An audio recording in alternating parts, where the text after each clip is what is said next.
کلاوی چاودێری میدیای کوردی و سەرۆکاتی زانکۆ سلێمانی و بەخێراتمدان دەکەین بۆ داوای لێبوردنەکەین کەمێک لە کاتی دیاریکراوی خۆیدا دواکەوتین. هەڵبەت بۆی تعویزی و دواکەوتنم کەمەوە زۆر بەسەری لەسەر ئەم بابەتە ئاڕۆم لە راپۆرتەکەیە باسمان لە ڕیفۆرمی میدیایی و هەنگاوەکانی لە هەرێمی کوردستانە کرد. زۆر جار پرسیارمان لێ یەکرێت ئێوە باسی ڕیفۆرمی میدیایی ئەکەن، چییە ڕیفۆرمی میدیایی ئەکا، کەیەکە، لەکوێیەکە، چی سەرەکە، چۆنی ئەکا و بۆچی ئەکەن. هەڵبەت ڕیفۆرمی میدیایی لە زۆربەی وڵاتانی کە دەستیان پێکردووە بە قۆناغی جیاوازە تێپەڕیون کە هەندێک لە قۆناغەکان تا ڕادەیەک لێکچوون هەیە، بەڵام بەگشتی لەسەر 6 قۆناغی سەرەکی تەبان. یەکێک لەوانە دانانی چوارچێوەی یاسایی و دەستوریە بۆ ڕەخسنی ناوڕۆکی ڕاگەیاندن. قۆناغێکی تریان دامەزراندنی دەستگەی سەربەخۆی ڕێخستنی میدیاییە. قۆناغێکی تریان هەنگاوێکی تر گۆڕینی پەیکەربەندی خاوەندارێتی میدیاییە، واتە هەموو کەس بۆی نەبێ ببێتە خاوەنی چەناڵی میدیایی. چوارەمیان گەشەبێدانی میدیای خزمەتگوزاری گشتیە. پێنجەم پەربێدانی پیشەیی خۆڕەخستنەوەی میدیایی. شەشەم خۆگونجاندنە لەگەڵ خوێندەواری دیجیتاڵی و گۆڕانکاریە تەکنۆلۆژیەکانە. ئەگەر لەسەر یەکەم دانیان وەسین کە چوارچێوەی یاسایی دەستوریە یەکەم هەنگاوی ڕیفۆرمی میدیایی لە هەر وڵاتێکە کە بمانەوێت ئیشیان لەسەر کردوێت لەسەر ڕیفۆرمی میدیایی کە زۆرتر ئامانجەکە لێی گرنگتیکردن ئازادی بەگوڕین و ڕۆژنامەوانیە، هەم لە دەستور و هەم لە یاسا بنەڕەتیەکانە و دەرچواندنی یاسای تایبەتە بە ڕێخستنی ناوەڕۆکی ڕاگەیاندن و ڕێخستنی فریکوێنسی و پەخش و بڵاوکردنەوە و هەڵوەشاندنەوەی ئەو یاسا کۆنانەیە کە سنووربەندی یا کۆنترۆڵ لەسەر میدیا سەبێنن لەگەڵ یاسای مافی بەدەستهێنانی زانیاری کە کەم وڵات هەیەوێت خۆشبەختانە هەرێمی کوردستان هەیەی بەڵام جێبەجێ ناکات. هەنگاوی دوام دامەزراندنی دەستگەی سەربەخۆی ڕەخستنی میدیایی کە مەبەستمان لی دامەزراندنی کۆمیسیۆنی سەربەخۆی میدیاییە بۆ سەرجەم جۆرەکانی میدیای چاپکرا و دیجیتاڵی و پەخشکرا و دڵنیابوون لە سەربەخۆیی ئەو دەستگایانە لە دەستێوەردانی سیاسی و بازرگانی بۆ دانێنی میکانیزمی ڕۆن و ڕاشکاو بۆ دامەشکردنی مۆڵەت و چۆنەتی مۆڵەتدان و پەخشکردن لەگەڵ چاودێریکردنی پابەندبوونی میدیا و میدیاکاران بە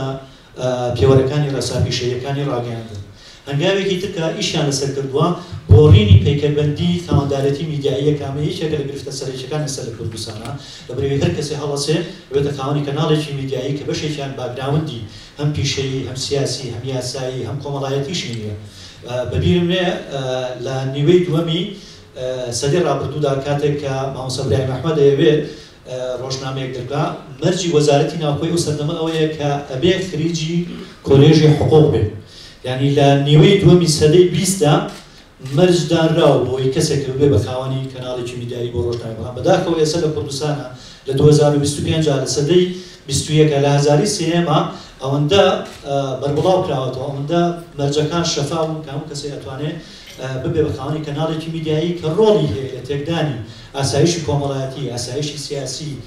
ڕۆڵی هەیە لە دەستوەردان لە ژیانی تایبەتی کەسەکان و تێکدانی شیرازەی خێزانەکان. هەڵبەت کە گۆڕینی پەیکەربەندی خاوەندارەتی میدیایی لە سیستمێکی مۆنۆپۆلی دەوڵەتی کردی تایبەتەوە بۆ سیستمێکی فرەلایەن ئامانجەکەی ئەوەیە کۆنترۆڵی دەوڵەت لەسەر میدیا کەم بێتەوە و سنوور بۆ خاوەندارەتی یەکلایەن و ئەو شوێنانە دابنێت کە مۆنۆپۆلی میدیایان کردووە یاوەی کە پێڵەن میدیا هێگەمەنی واتە هەژمونی میدیاییان سەپانوە و هەندانی فرەچەشنی و تەنەوە ئەو فرەلایەنی لە نێوان میدیاکانە خۆشبەختانە ئەمەیان لە کوردستانە بەپێی یاسای شمارە 7 ساڵی 1993 کە فرەحیزبی سیاسی لە کوردستانە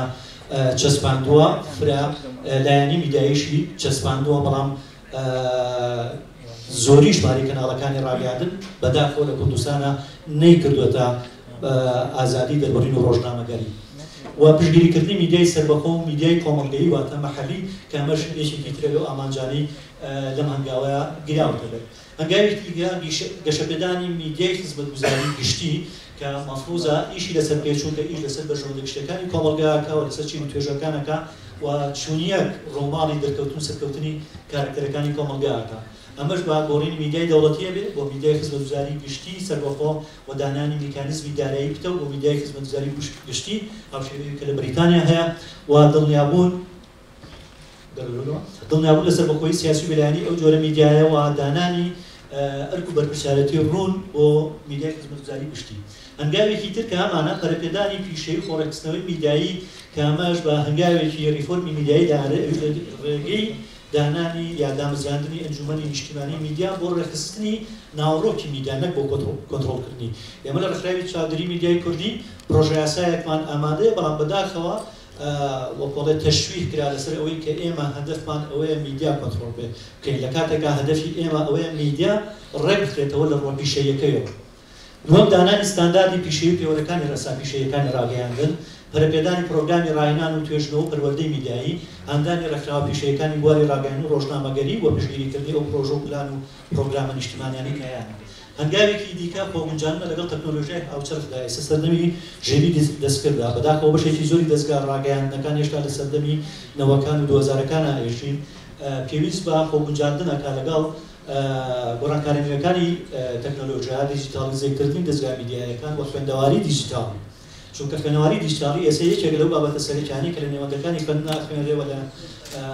دەستگا میدیایەکانە ئیشان لەسەرەکەیە و هەروە لە ڕووی یاسایی و مەفروضە یاساکان بە جۆرێک نوێ بکرێنەوە کە لەسەر ئەو گۆڕانکاریانەی لە تەکنۆلۆژیای ڕوویاوە یەک بگێتەوە. بۆ نمونەیەکێ لەوانەی کە هەمانە ئێستا سیاسەتی تایبەتمەندێتیە و پاراستنی ژیانی تایبەتی کەسەکانە بەهۆی تۆڕە کۆمەڵایەتەکان، بەهۆی ئەو ئامێر و ئەمڕازانەی کە تەکنۆلۆژیا خستوێتە بەردەستی کە بەبێ پرس ئێتە ناوە و تەداخلەکە لە ژیانکە لە ڕێگەی هاکردن لە ڕێگەی ڤایرۆسی جیاوازە و پشتگیریکردنی پرۆسەی گواستنەوە بۆ خوێندەواری دیجیتاڵی و بەکارهێنانی تەکنۆلۆژیای دیجیتاڵی لە پرۆسەی بەرهەمهێنان و بەکارهێناندا، هەروەها بەرهەمهێنانی ژێرخانی تەکنۆلۆژی لە دەستگا میدیایەکانە. بەدەر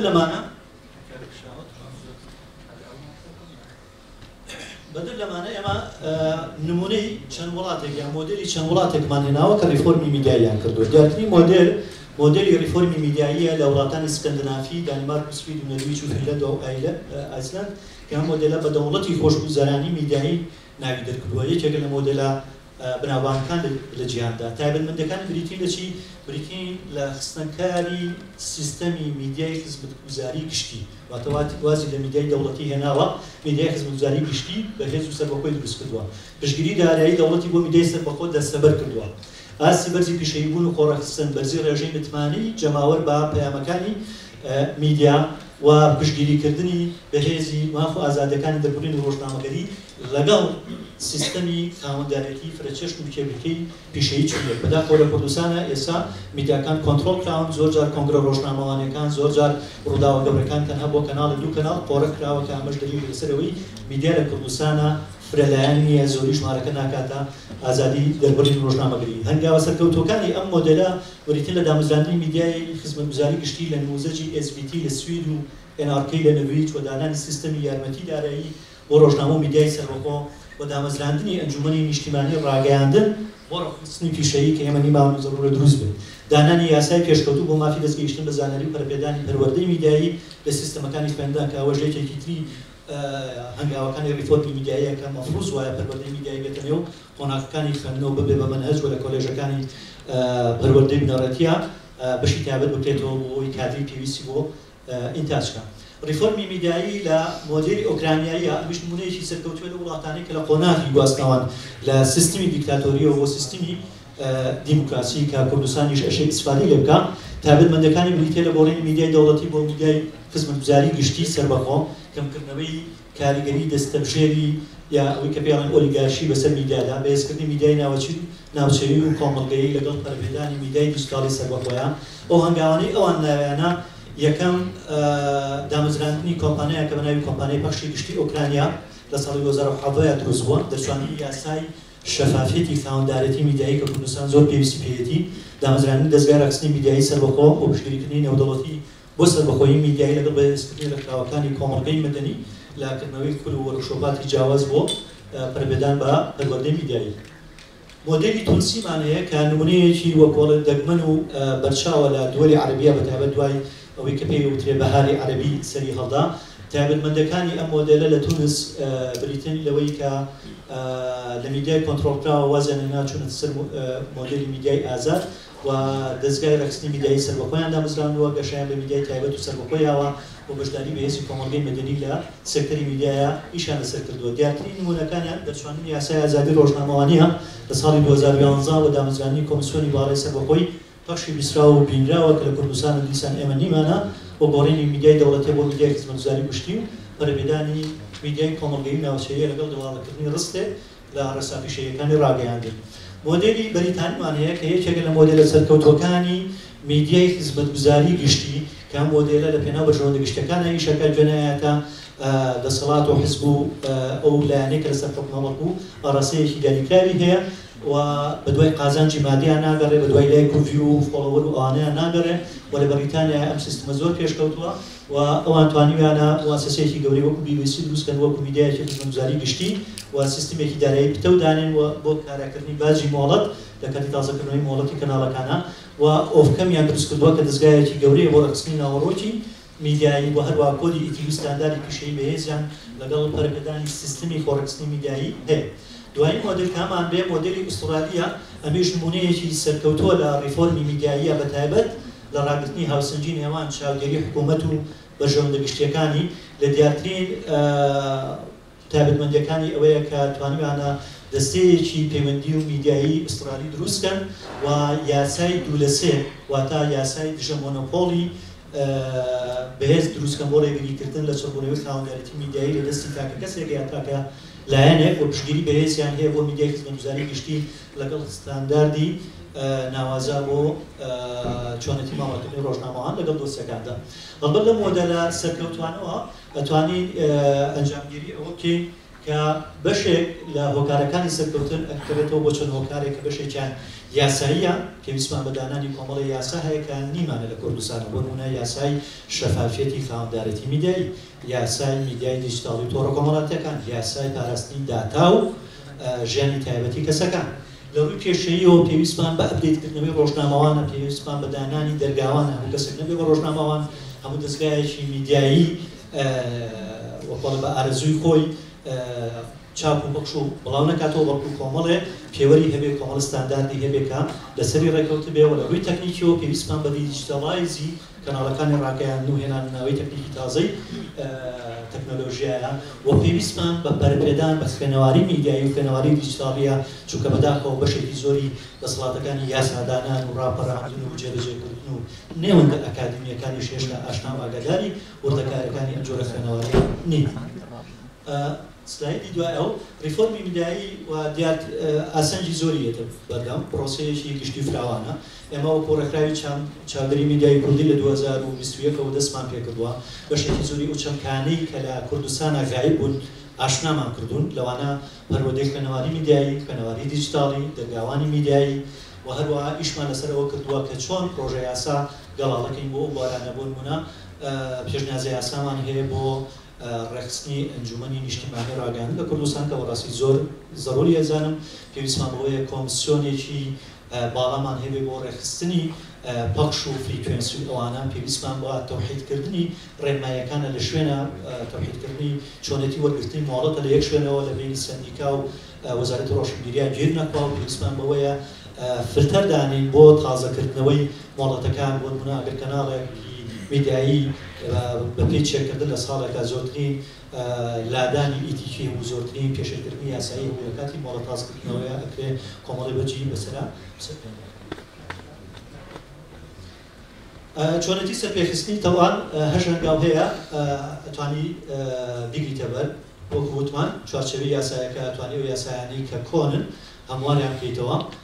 ئەو یاسانی کەنی دەریان بکەین و دامەزرانی دەستگای سەربەخۆ لە نمونەی ئەنجومەنی نیشتیمانی میدیا پشتگیریکردنی میدیای خزمەتگوزاری گشتی سەربەخۆ ئێمە لە کوردستانە نیمانە میدیاکان ێستا هی حیزبەکانن، هی کەسەکانن، هی گروپەکانن، هی کۆمپانیاکانن کە پێویستمان بۆ هەیە میدیایەکە بێ هەموو ڕەنگ و دەنگ و ئاراستە جیاوازەکان خۆی تیابینێتەوە ڕێگەچوون لە چڕبوونەوەی خاوەندارەتی میدیایی لە دەستی یەک کەس و یەک حیزب و یەک لایەنە بۆی هەژبوونی میدیایی دروست نەبێت و بە ئاراستەیەکی خراپە ببێت. پەرەپێدانی پیشەیی خۆڕێخستن هەم لە ڕووی کردنەوەی کول و دەوراتەوە بۆ ڕۆژنامەوانان هەم بۆ دەستگاکە میدیایەکان بۆ گونجان لەگەڵ تەکنۆلۆژیای دیجیتاڵی بەهێزکردنی ڕۆڵی کۆمەڵگەی مەدەنی پشتگیریکردنی ئەو ڕێکخراوانەی کە کار لەم بوارەیەکەن و هێنانی بیرۆکەی هاوبەرپرسیارەتی لە نێوان ڕێکخراوەکانی کۆمەڵگەی مەدەنی و میدیا و دەسەڵاتەکانی یاسادانان و جێبەجێکردن و ڕاپەڕاندن بە چاوی دوژمن سەرەکیەکتری نەکردن بەڵکو لەو شوێنانەی کە پێویستیان بە یەکترا هەماهەنگی و هاوکاری بکەن و کۆتا خاڵیش پەرپێدانی پەروەردەی میدیایی لە زانکۆکانە کە بە بڕوای ئێمە پێویستە بەر لە چوونە قوتابخانە تاوەکو بەر لە چوونە زانکۆ ببێ بە مەنهەج و بخێنێت. دووبارە سپاس بۆ ئێوە کاتتون